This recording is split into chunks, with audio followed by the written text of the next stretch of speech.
Ferrari and Red Bull dominated the first half of the Formula One 2022 season, the Ferrari F1-75 and Red Bull RB18 proving to be the best interpretations of the new technical regulations on the effect of the soil. But despite the great advantage of Red Bull in the championship and the two cars being very different, the technical and performance gap between them is almost nothing, with only the vicissitudes of reliability, accidents and bad strategy that deform the table. The two cars have a clear advantage over the performances compared to the others, but despite the fears of 2022, the normative regulations would allow very few differences between cars. Red Bull and Ferrari produced very different interpretations of the rules, and their cars produced similar laptops in different ways.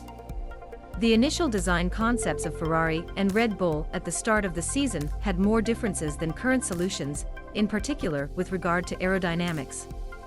The visually obvious difference was the side stems.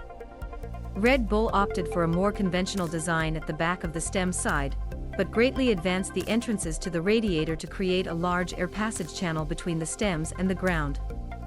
Ferrari preferred the air to pass over, with the famous bathtub created by its scalloped body.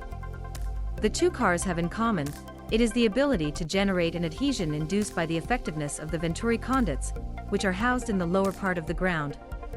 Both, in particular the Red Bulls, produced cars that are not sensitive to driving height changes, and that work well even if the car is not completely sealed on the ground.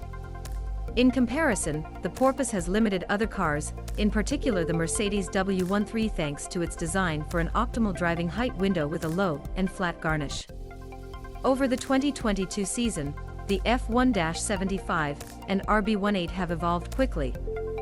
Their development routes have been very large despite the limits of the cost ceiling, but as the expected cars have converged on current design choices and the solutions that provide the most important advantages of performance. It is for this reason that Ferrari and Red Bull began to adopt similar aerodynamic solutions. An obvious example is double-Bac, introduced for the first time by Aston Martin.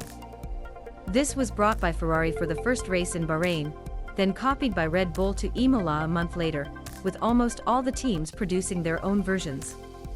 Reduce weaknesses. In the first phase of the